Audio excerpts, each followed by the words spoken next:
thank you for the privilege of inviting me and to speak, and to Cindy as well. And thank you, Greshma, for your inspiring story and updates. I'm going to share my screen as well. So my name is Ralph Boer, as I said. It's a Dutch name. I'm from the Netherlands, but I've been here in the UK for the last 16 and a half years. So not calling myself British yet, but getting there. I work for a church called Hillsong, and we are a church across the UK, across the world, I guess. But my position or my role is to look after our refugee projects and some of our social impact projects. And similar to Greshma, I guess, a cafe seems a great place to build interfaith relationships. So we started, I'll share a bit more about the Community Café that we're running in Earls Court for asylum seekers and refugees in London. But yeah, hopefully you can all see my screen, and I'll be able to go through the slides easily. Thanks again for having me here speak at the World Interfaith Harmony Week. And I was just looking it up today and sort of some of the origins or the where it's coming from. And I think it was based on in Jordan, or where a group of people came together to recognize the love of God or good and the love of the neighbor as some of the two central tenets of quite a few of the religions that are, I guess, maybe part of this Interfaith Harmony Week. And we're obviously a church, Christians, Jesus followers. So we take our example from Jesus, and we believe that he was someone that was across religions and across different boundaries that we often have in society. And he was reaching out to those from a different class, different ethnicity, different backgrounds. And we try to follow that example, I guess, in terms of what we're doing with our Community Café. So a bit more about why we started the Community Café and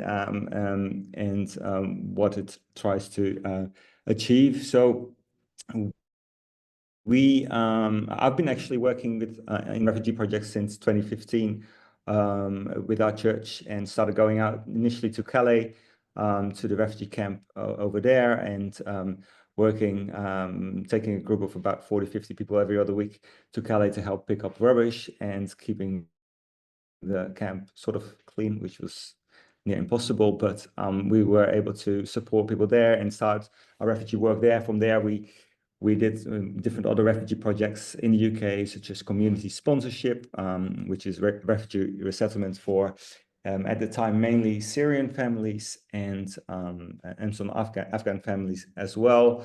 Have run a number of other projects, such as football projects for refugee youth.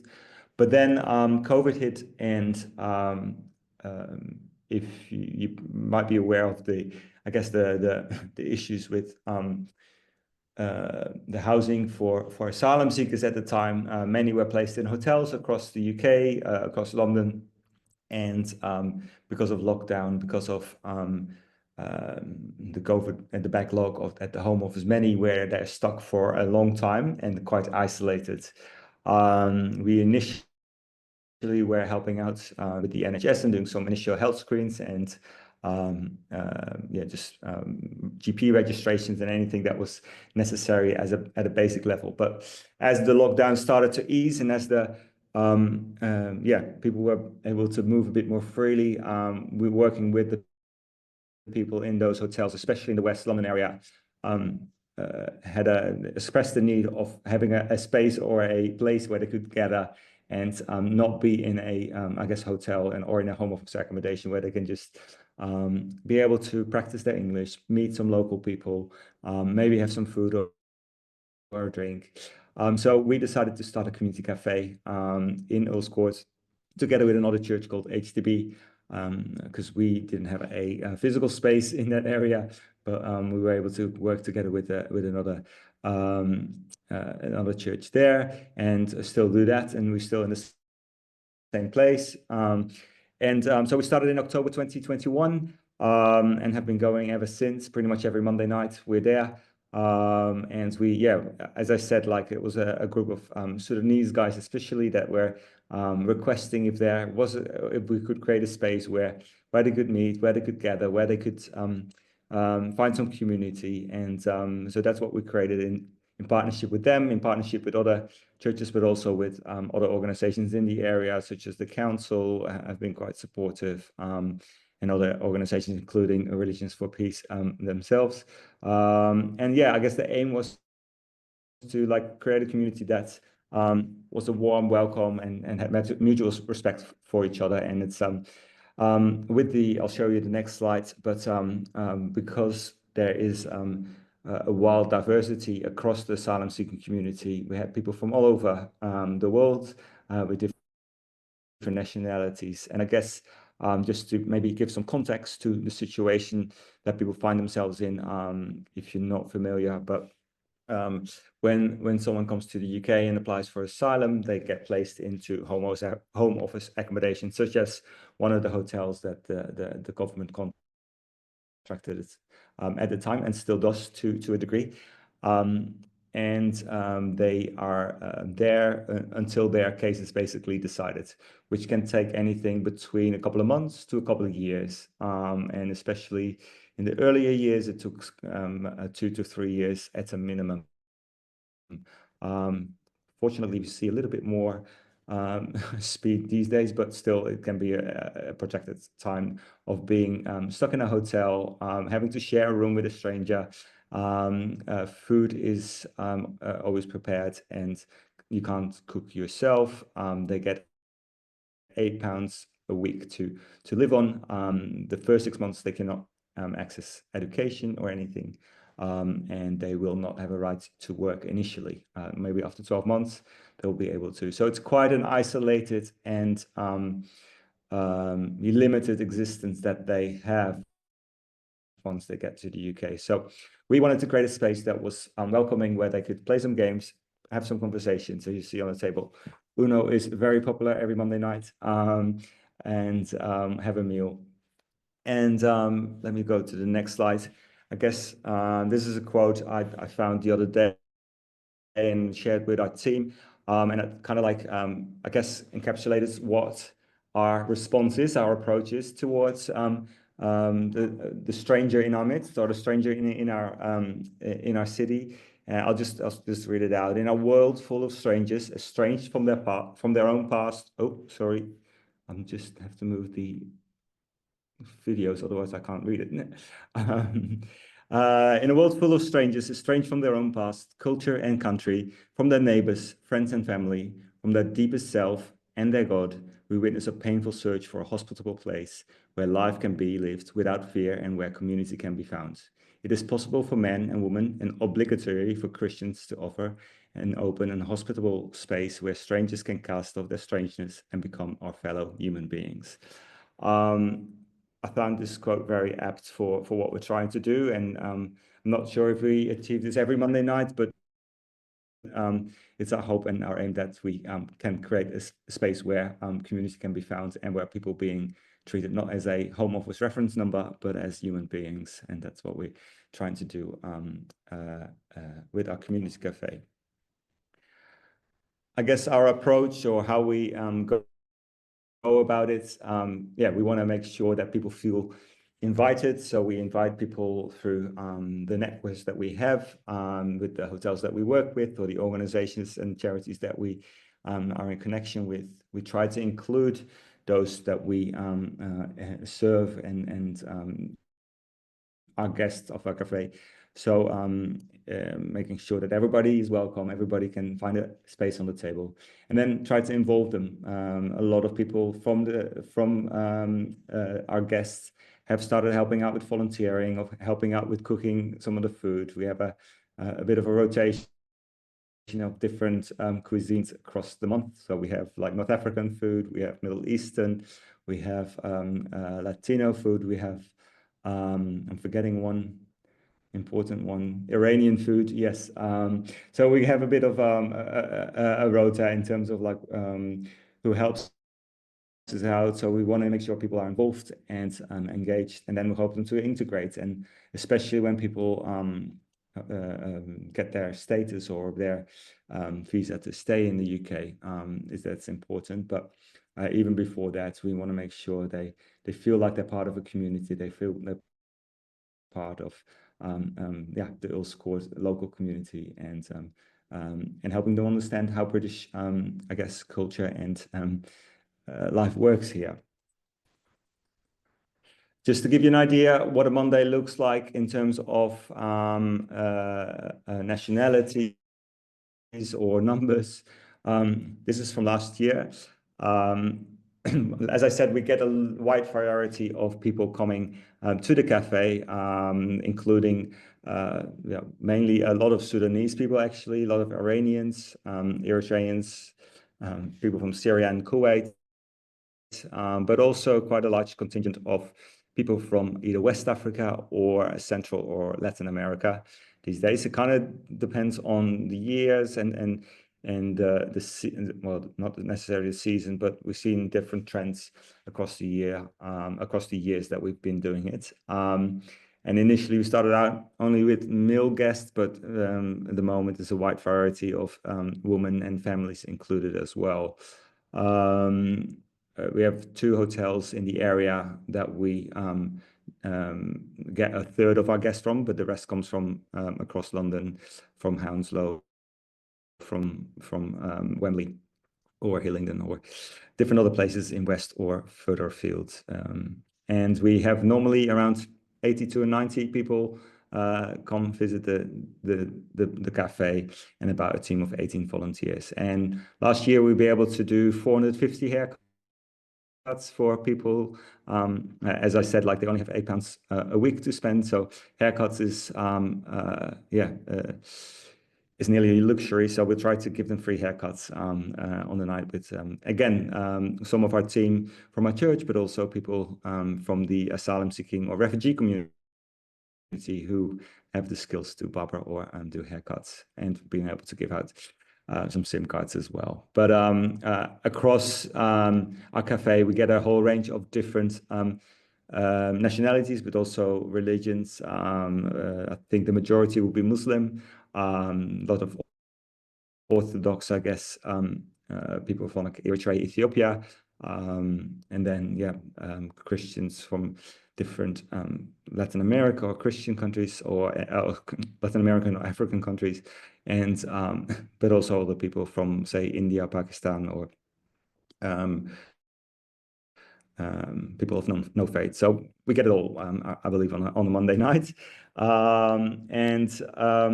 I think, again, like I was listening to this a couple of weeks ago at one of the podcasts that I'd like to listen to is as a leadership podcast from Craig Rochelle, but it was Simon Sinek who was being interviewed, and he put this quote out, or this sentence out, that kind of like stopped me and made me think about today, actually, but also about what the work that we do, and saying like, are you brave enough to replace judgment for curiosity?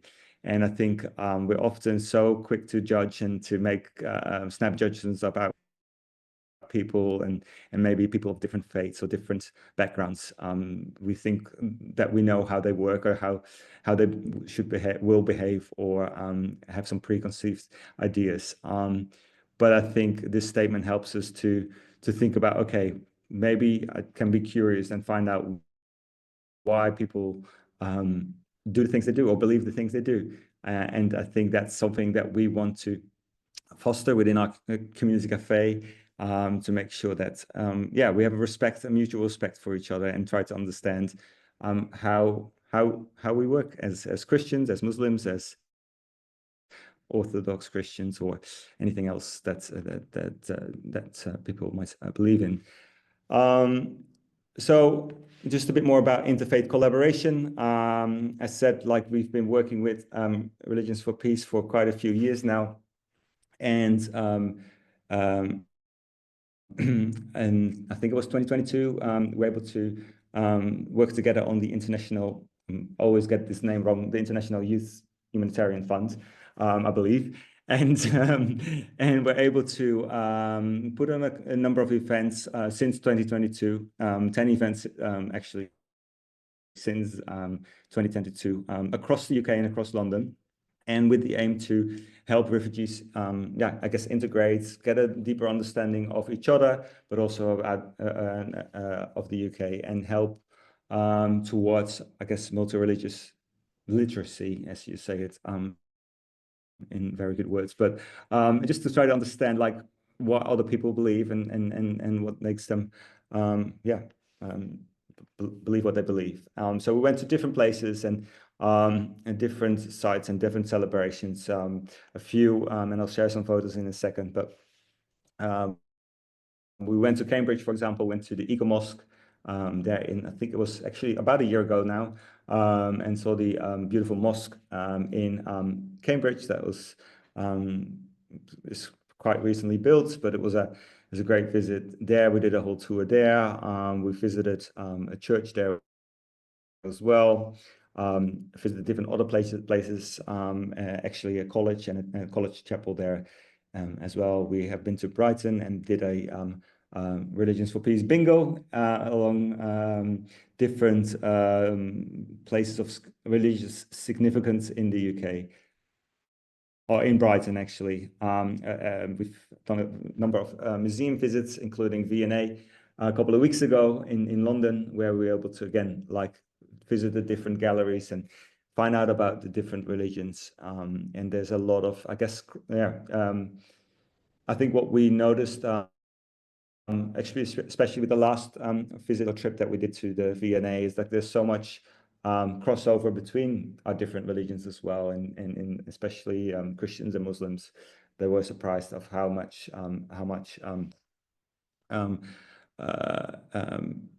many things there were in common. And we did different other celebrations across the UK and the Community Café. Here's a few photos from Oxford and Cambridge. Cindy is there, and we did an end of year celebration, the Interfaith Run.